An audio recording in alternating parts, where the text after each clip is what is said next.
So this episode's going to be a little bit different, you guys. Last week we had a live stream podcast, and throughout the episode we learned a lot of new things. Excuse my dog making a lot of noise.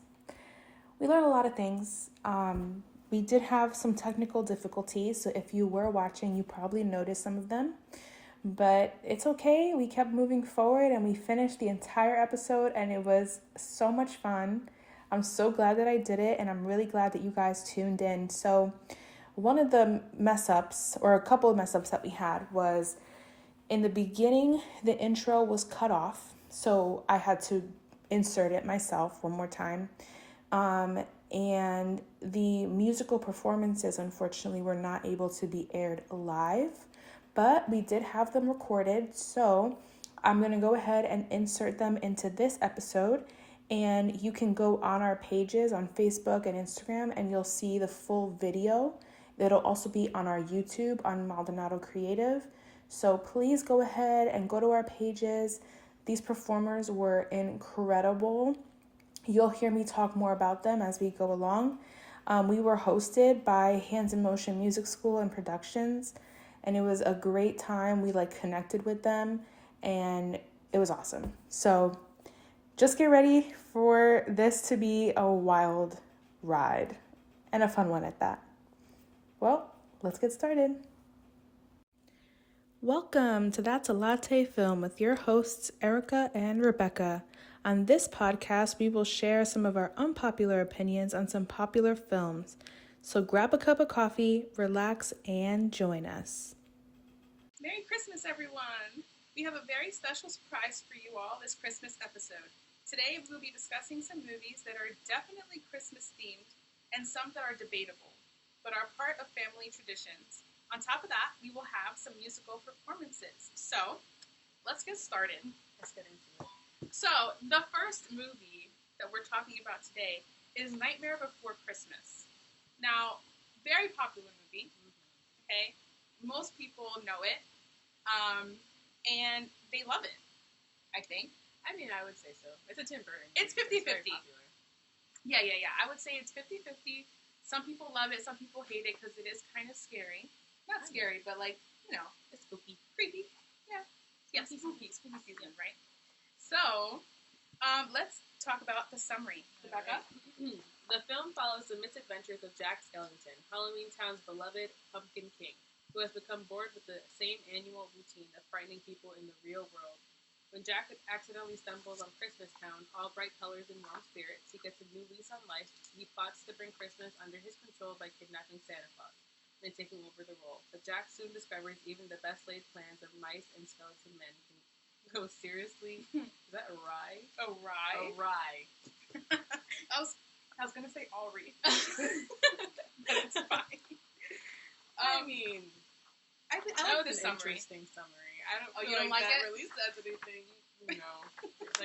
A lot about the movie. That's true. He does kidnap Santa Claus. Okay, so in case you guys didn't know, we are live from Hands in Motion Music School and Productions. They decided to sponsor us for today's episode, which makes it very, very special. We're very, very grateful for that. And okay, so moving forward. Now, the biggest debate about this movie is that people don't know if it is a Halloween movie or if it's a Christmas movie. I feel like it's a money grab for It's each holiday. Because there's Halloween in it and there's Christmas in it. And so that means they can have it for both holidays. Oh, you know what? Mm-hmm. I never even thought of that. Yeah. That's a good point. Yeah. Because, they Halloween's now have the beginning. entire season. Think about it. Any store that I go to, either Halloween or Christmas, has something that has to do with Nightmare Before Christmas. That is I very true. personally don't think it's a Halloween movie. Okay. If there's only Halloween in the beginning of the movie. That's all they sing about is Halloween, and the rest of the movie is Christmas themed. So you think it's a Halloween film? No, I think it's a Christmas. You think it's a Christmas movie? Yeah. Okay, yeah. So for the longest time, I debated. My biggest argument was that it is a Halloween movie because of all the creepy, spooky characters. Yeah, but they're in it for like 5 seconds, and then they just go away. And then it's all about Jack Skellington and Santa, and Right. Oogie Boogie and Christmas Town and him stealing Christmas. And Right. he goes to at the end of the movie, he has the becoming Santa Claus and goes to deliver all the toys. This is a Christmas movie. I don't know why people be debating. There's no debate. It wasn't until the last time that I watched it that I realized the movie starts after Halloween is over. Exactly. They say Like, they had already done 4 everything. days till the next Halloween. Right. So they don't do anything for Halloween in this movie. It's all about Christmas. I never Christmas noticed Town. it. I never noticed it. Yeah. But I guess you could also debate that maybe it's just both. Because it's like they merge the two together somehow. With what? Like them Like going Oogie back, Boogie. going back in between the two towns? Because Yeah. he tries to bring Christmas Town to Halloween Town. Because they're all like in there. Like it's not just Santa Claus or... Oh yeah, they have those You know. little like demon children. Yeah, the little creepy kids. Yeah. I will say I do appreciate this movie because of the music. Yes. Yeah. Yes. But, like when it I will say that whenever I do watch this movie, I stop watching it around like a certain time every single time because I get so bored Where? with it. When he gets knocked down after he's delivering toys. Oh my god. After he delivers toys, I do just get bored. But that whole movie is so cute, though. I guess so. I mean, I think. I get tired of it very easily. It's been overplayed. Overplayed. It's and also everywhere. because it's every single holiday. So Yeah, no, it's it's just, true. Like all over the place all the time.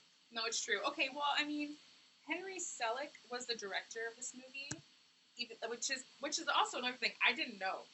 I thought Tim Burton was the director of this movie. Oh! I literally just watched an episode of some show that like totally told me everything about the fact that Tim Burton didn't do anything for this movie. So Nothing. he just wrote it, He wrote like the concept for it, but then right? Because he wrote a book. Yeah, a whole nother person directed the whole movie, and basically like they would send stuff to Tim Burton, and he would be like yes or no, but he didn't create anything for this movie. Interesting. It's just called Tim Burton's Nightmare Before Christmas. He just had them doing hard labor, And they basically. gave no credit to the director. None. Oh my gosh. Zero credit. I don't understand because like they worked mad hard. They had to do like the actual like because it play was- characters Yeah. and everything. What is that called when you do that? I think it's claymation. Yeah. Yeah. Yeah, that's So they difficult. worked really hard. And they he had to got move no every credit. single piece. Zero credit. Zero. That's Ridiculous. crazy. So yeah, Henry Selick, he considered Nightmare Before Christmas a Halloween movie, not Christmas, previously, is what he said. However, he later called it the perfect collision between these two holidays. It is both, and it's its own thing. So basically, he thinks it recreated its own... You know what? Genre. That it was just a cop-out answer because now he doesn't even know. He has no idea. Nobody knows. Right. That was his way of being like, I'm the director, so I'll just make my own thing. Yeah, and that's going to be the answer. Which is ridiculous because I think it's a great movie. That's Okay, what I all right. I mean, well, who's your favorite character in the movie? Ooh. I like Oogie Boogie. Oogie Boogie? Oogie Boogie. He does He's have a vibing. pretty good song. Yeah, his song is a vibe. His But song I do is like great. Sally, even though she is way too dedicated to Jack Skellington, throwing herself out a window, Right. throwing herself out a Breaking window. pieces of Well, her then again, arm. she was, captured by this scientist man. That is true. She I was do give it to her. for kidnapped. that. But like, she's just so like dedicated to this man who pays her no mind. Yeah. He pays her no mind. Doesn't even know that she She needs to exists. stand up for herself. Ridiculous. But the scientist that creates her is so scary, yeah. Yeah. And very mean. He's very mean. Yeah. I created you. Oh my gosh. So, Okay. wait, what do you vote? Me? Yeah. So, it's hard because I want to say it's a Christmas movie, but when I watch it, I don't get Christmas feelings. Or maybe you watch it too early. You watch it around Halloween. Crazy. That's crazy. You know what? I never thought of that. Yeah, you might watch it just too early. Maybe I should watch it around Christmas season. It is literally called The Nightmare Before Christmas. Right. It's a Christmas movie. No, see, that is where the debate No. happens again because No. why does it say before Christmas though? Because he's Why planning can't Christmas. it just be The Nightmare during Christmas? Then I would consider it a Christmas movie. You're wrong. Hmm. It's okay to be wrong sometimes. No, You're wrong. It's fine. that's why Anyways, it's very, guys, very hard. It definitely is a Christmas movie. I don't know what she's talking about anymore. But because again, it this is 100% why is a it's Christmas movie. debatable because nobody knows. And even though Henry Selick tries to say that it's both, I don't agree. And I guess you could. Well, you know what? No. This is what I'm saying. It's just a money grab because it's a Halloween movie because people dress up for them for like Halloween.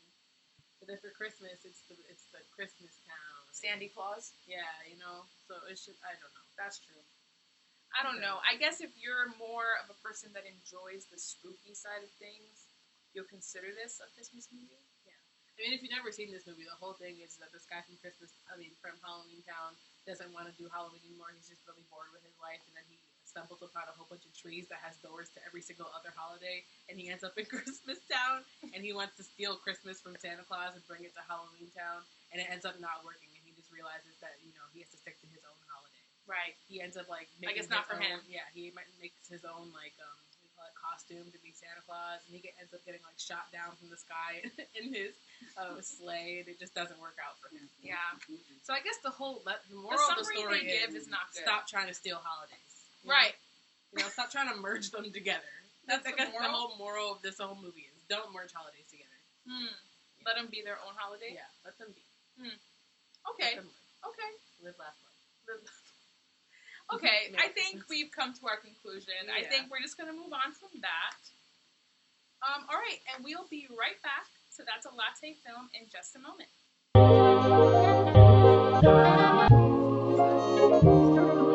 So, here we go.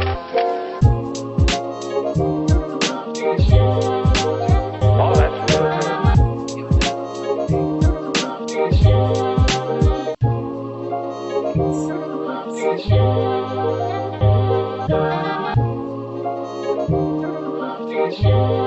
So, here we go. Oh, that's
Thank you so much to Lanny Battistini, who is one of the owners of the music school and a Latin Grammy Award-winning pianist and producer. To Jack Maldonado, who is my dad and the audio engineer / team lead for this episode, a guitarist and producer.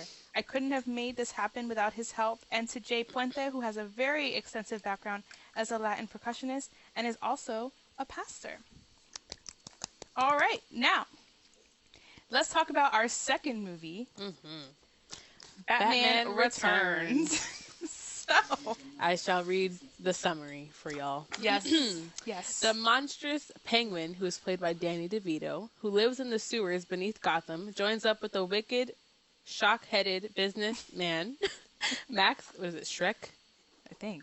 Who is played by Christopher Walken, to Is that topple... his last name? I think so, yeah. Max Shrek, to topple the Batman, who is played by Michael Keaton, once and for all. But when Shrek's timid assistant, Selena Kyle, who's played by Michelle Pfeiffer, finds out and Shrek tries to kill her, she is transformed into the sexy Catwoman. She teams up with the Penguin and Shrek to destroy Batman, but sparks fly unexpectedly when she confronts the Caped Crusader.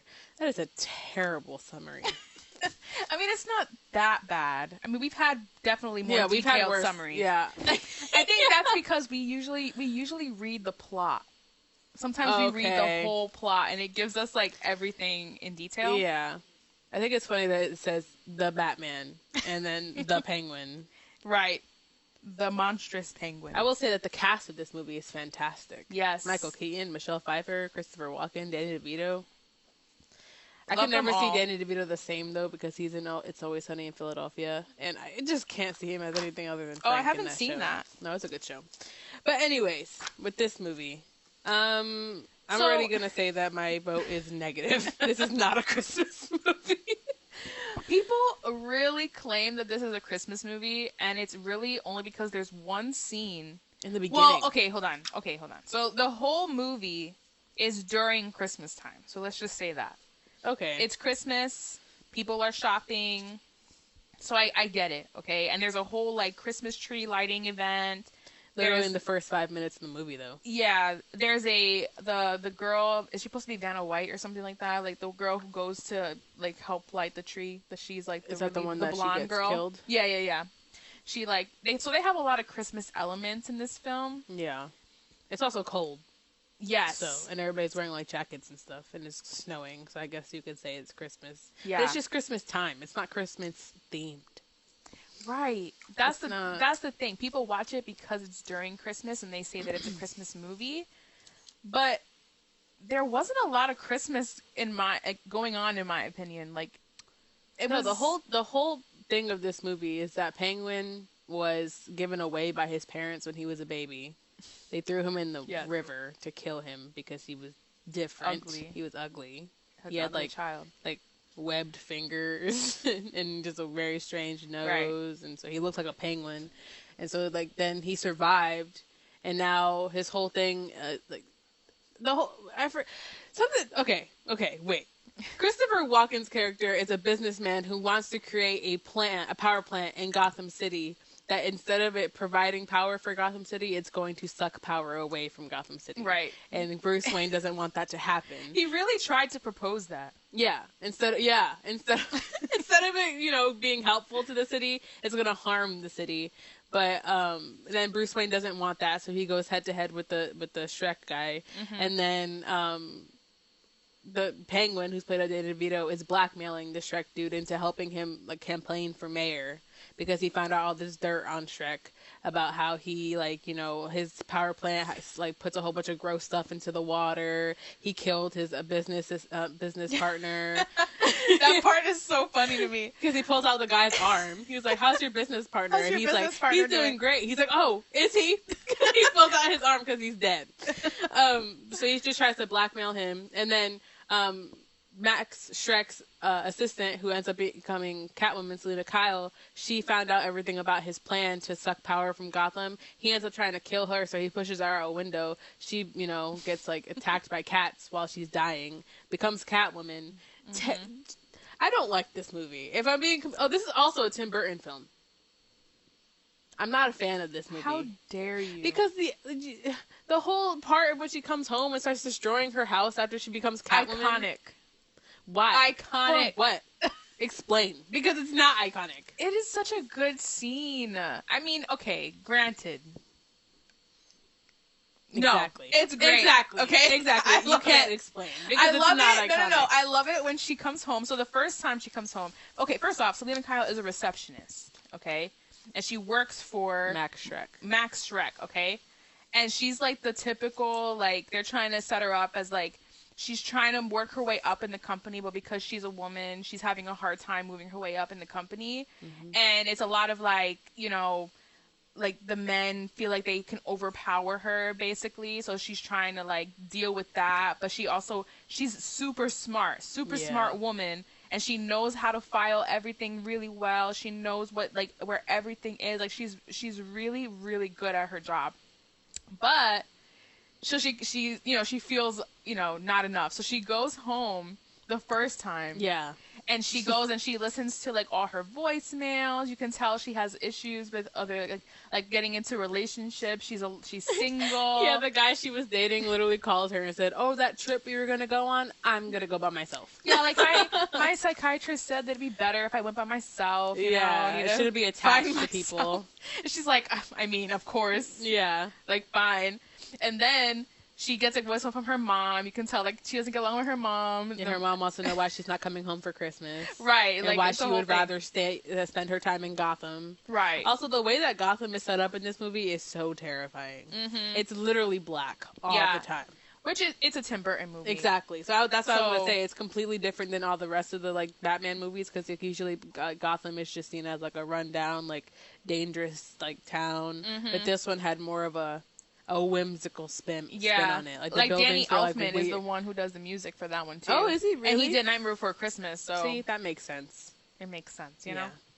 But yeah, then the second time she comes home, because after she gets killed by her boss, mm-hmm. After she found out his plans about the power plant, right?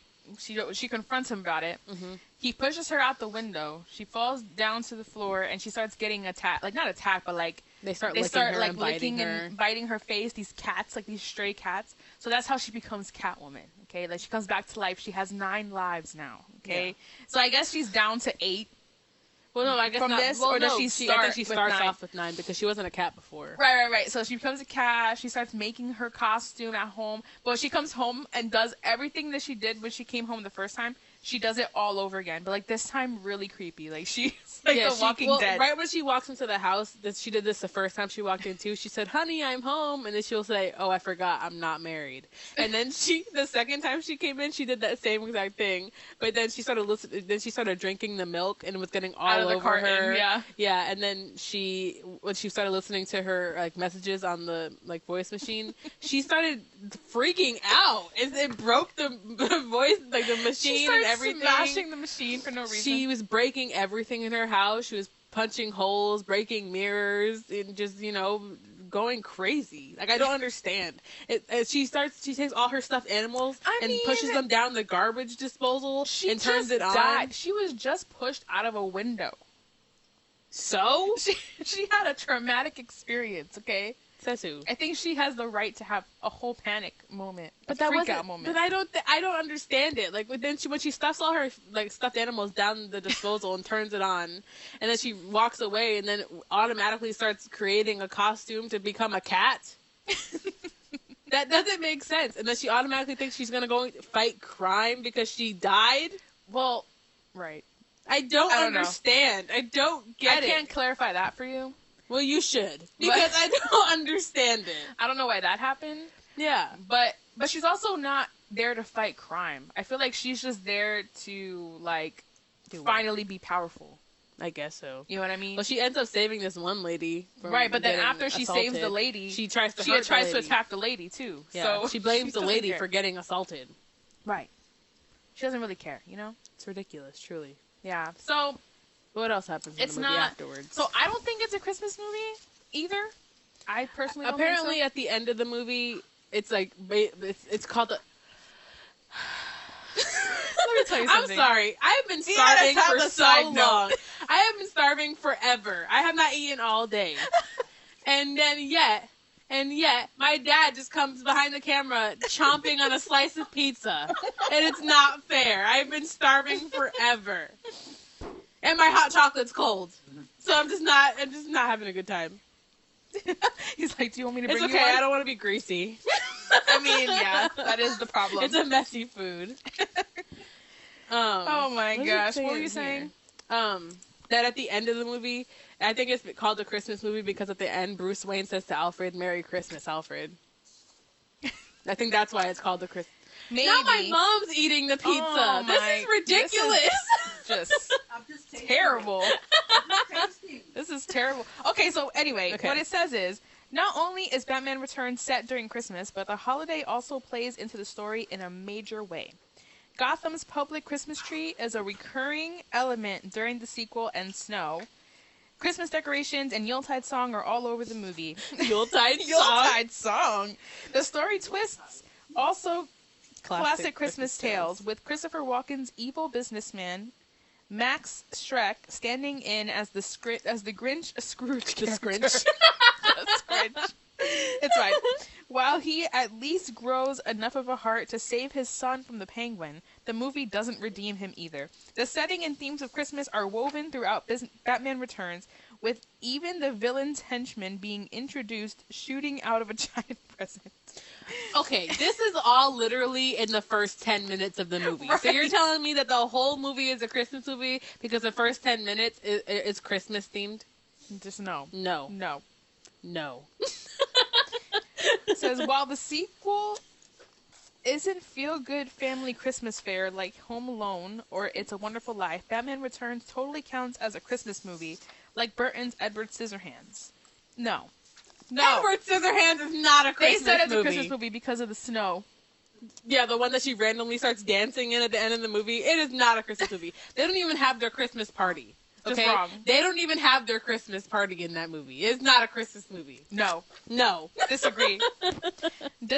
All right. So I think we've come to the conclusion. It even says the story still ends with Bruce alone, but Right. Oh, Bruce Wayne and Selena Kyle in this movie end up together somehow, some way. Right. Which doesn't make sense to me. But that's weird. Also a thing. There's always something going on between Bruce Wayne and Selena Kyle and Batman and Catwoman. But like it's very toxic if you think about it, okay? It is a toxic relationship. Because she's out here trying to be toxic. She's out here trying to be a villain and he's out here trying to be a hero. Yeah. They don't mix. So I don't understand. But this says the story still ends with Bruce alone, but he does receive a present in the form of a stray cat, and he closes the film bidding Alfred Merry Christmas. That's why it's a Christmas. That is tries to be a Christmas movie. My vote on this podcast on today, December 10th. It is not a Christmas movie. It is not a Christmas movie. Okay? I don't care. It's not. It is a Batman movie. All it is a it's just a Batman movie. It's not. It has nothing to do with Christmas. Right. Stop trying to make things they're not. It's a Batman film. Right. DC. Period. That's it. All right. I think we're gonna move on. We got like 2 minutes left in the timer for that one, so I think I've finished my rant. All right, well, we will be right back after our next performance.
Have you ever had the dream to perform on stage or to simply learn the basics of a new instrument? Well, look no further. If you're in the Tampa, Florida area, Hands in Motion Music School and Productions is the place for you. Located in Brandon, Florida, Hands in Motion Music School is more than just a school. They prepare students to reach their individual goals at all music levels. They're passionate about all things music, from teaching aspiring young musicians to preparing new recording artists for their professional journey to success. Give them a call today to start achieving your goals.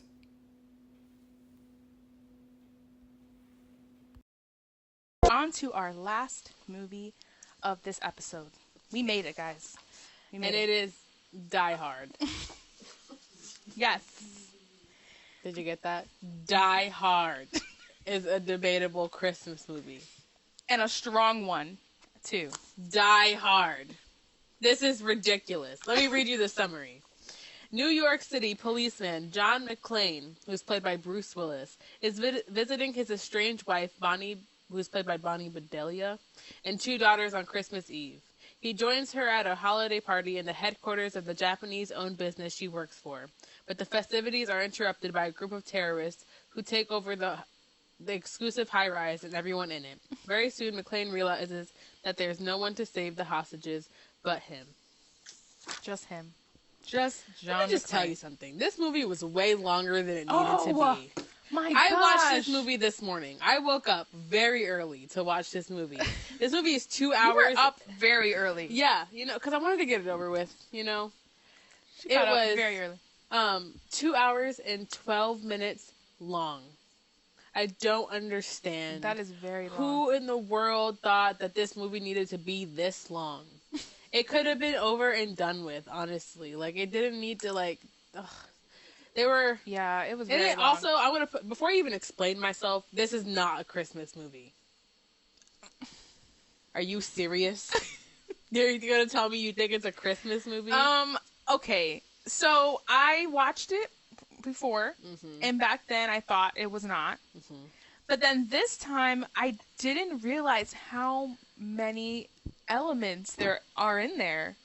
Like, they make it very Christmassy. How? Like, they involve Christmas songs. Yeah.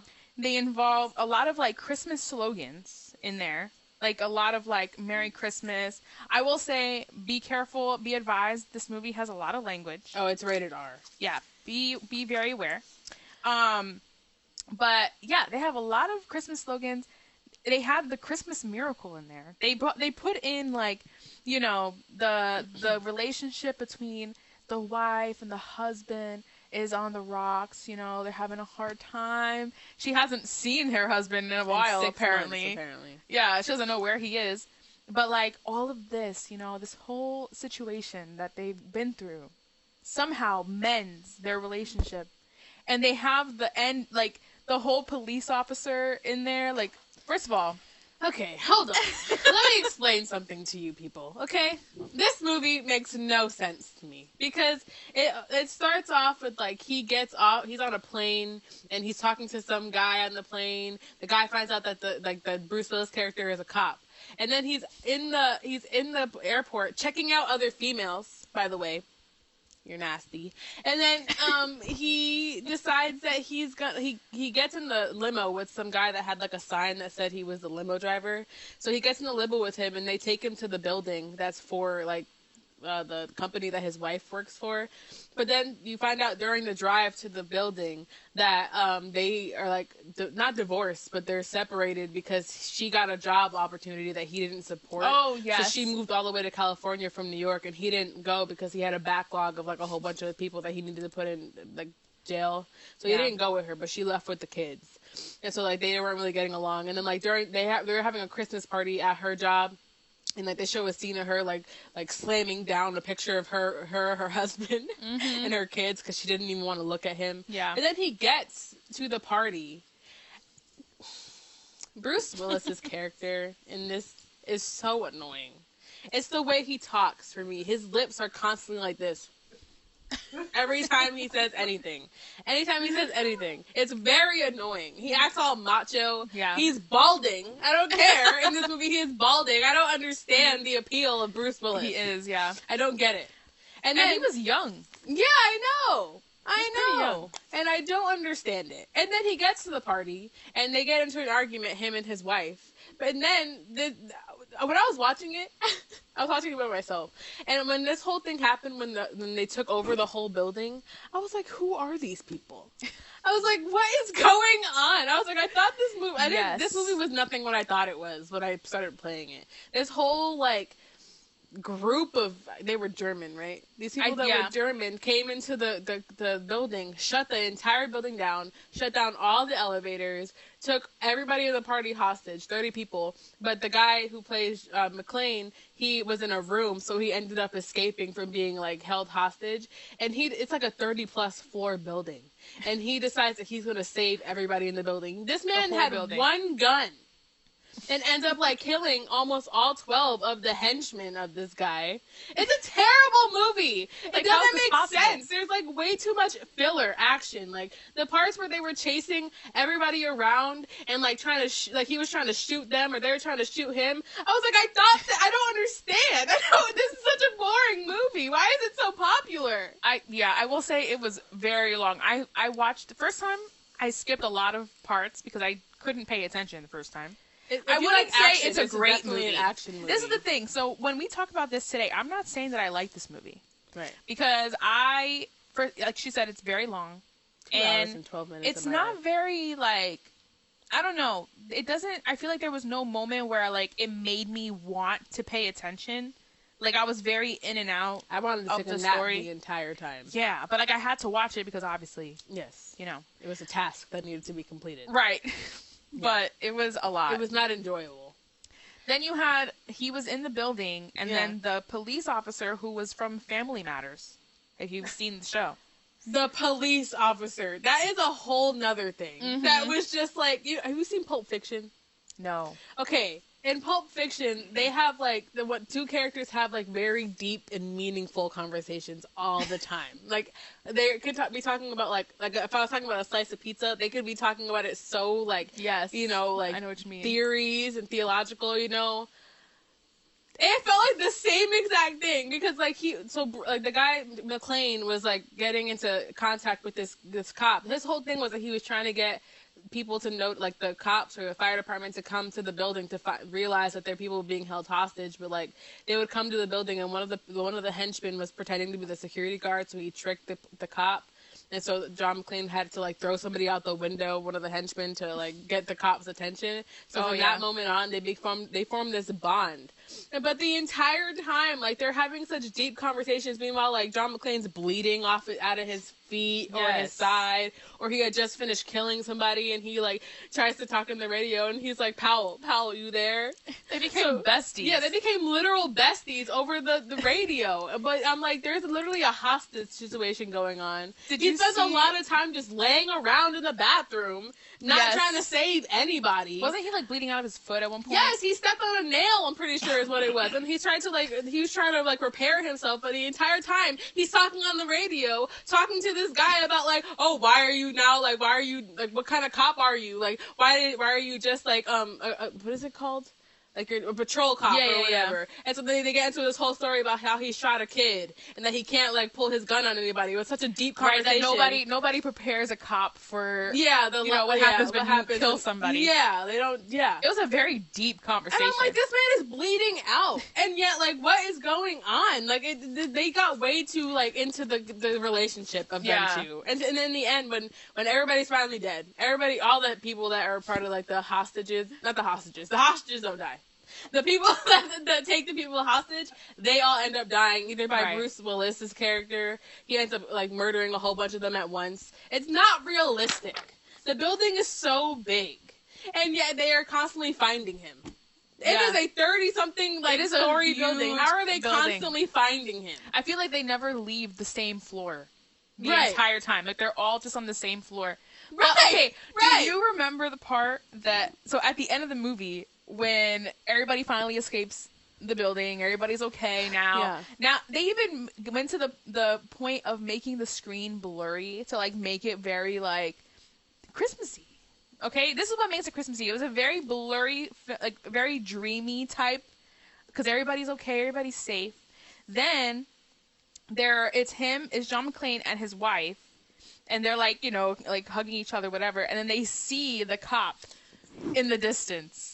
And this part was making me laugh so hard because they were staring at each other for a good minute.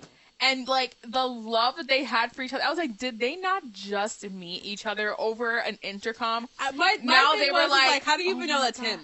How do you don't even know what he looks like. How do you know that's him? You could just be longingly gazing into this man's eyes. And you don't know that it's him. They lock eyes, and all of a sudden, they just knew. Yeah. They just knew that it was him. They hug, and they laugh, and they're like, ha, like crying. Like, you don't even know who it is. Yeah. It's like the Lord of the Rings scene when Gandalf and, what's his name? I forget the kid's name. Bilbo Baggins. No, that's a different one. Oh my gosh. I forget his name. But they have a whole moment that they're like, oh, you're late. Or whatever, and then they just stare at each other for a long time, and then they start laughing. Oh, Frodo. His name is Frodo. Oh yeah, yeah. That part in Die Hard reminded me of that, and I was cracking up. It was just, and then there's also the whole thing of like John McClane. He spent a lot of time by himself in this movie, so he was just constantly talking to himself. Yeah. He would be like, John, why'd you do this, John? Or, what are you doing, John? Or, like, why are you talking to yourself? Just be quiet. Like, and try to figure out how to fix this whole situation. Right. Also, like, try to escape. You can't. Like, at that point. Like, the movie was just so unrealistic. One man cannot beat 12 henchmen and a guy that has... They all had machine guns. And somehow he survived. Do you know... Okay, so the guy who played the leader of the criminals... Mm-hmm. First of all, he reminded me of the voice of Shere Khan from Jungle Book. His voice was very much like that. But I also found out that that's Alan Rickman, and he was in, I think, Harry Potter. Oh, I've never seen Harry Potter. And I think he just died, like, recently. Like, somebody Somebody died from Harry Potter, but it wasn't that Was guy. it not Alan Rickman? Did Alan Rickman died a while ago? So who else died from Harry Potter? Some guy. Hagrid. Hagrid. That's what it was. Okay, never mind. Sorry, guys. I apologize. But forgot that he was from Harry Potter, and then it all clicked. But I really thought, I was like, this guy must be related to the person who did Shere Khan because he sounds just like him. But yeah, I personally agree with a lot of the world's population that Die Hard is a Christmas film. It's not, though.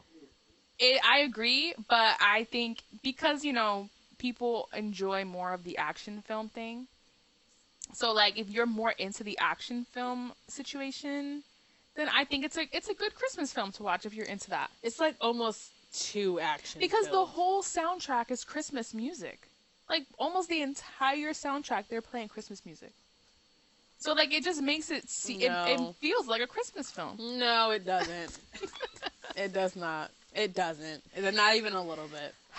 Fine. It's just not. It's not a Christmas movie. It's more of an action-packed movie. He ends up jumping off the building in the end in an explosion of fire, and then he tried. The part for me was when he was trying to get all the hostages to go back downstairs so they wouldn't get blown up on the roof, and they wouldn't listen to him.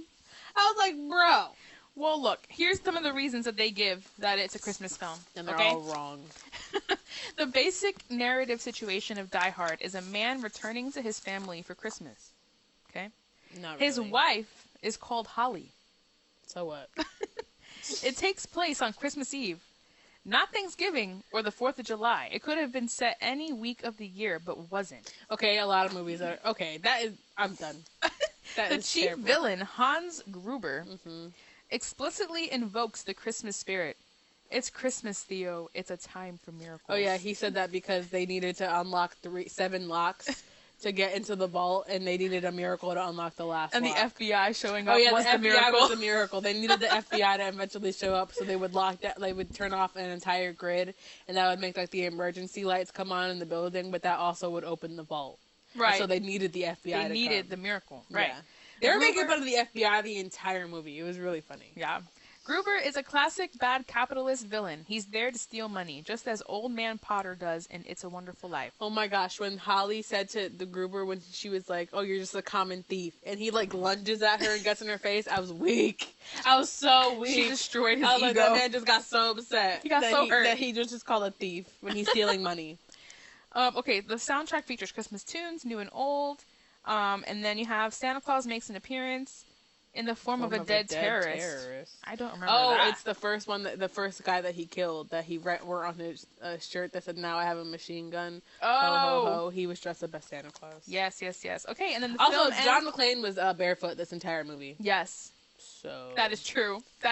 Make that make sense. Explain. That's why he got a nail in his foot. Exactly. That's what he gets. All right, and then the film ends with the character of limo driver Argyle looking forward to New Year's Eve. Oh, yeah, he said, if this is what their Christmas parties look like, I can't wait for their New Year's Eve party. Things just blowing up all over the place. It was crazy. All right, well... Not a Christmas movie. Yes, it is. No, it's not. But, okay, we'll have to agree to disagree. No, we won't. All right, guys, well, we want to thank our crew for being willing to help us out today. To Ruthie, my mom, who is my stage manager and kept me organized. To my sister, Sarah, who was in charge of my Instagram Live. And to Isaac for taking care of the camera operation and lighting. Thank you to Nasa and Lanny for letting us be here. And we want to thank you all for tuning in to our first ever Holly Jolly Christmas special. Woo-hoo! We wish you all a Merry Christmas and a Happy New Year. Also, please follow and subscribe to this podcast on Instagram and Facebook and on Spotify or Apple Music. And please keep an eye out for the release of a collaboration between Jack Maldonado Music and Maldonado Creative.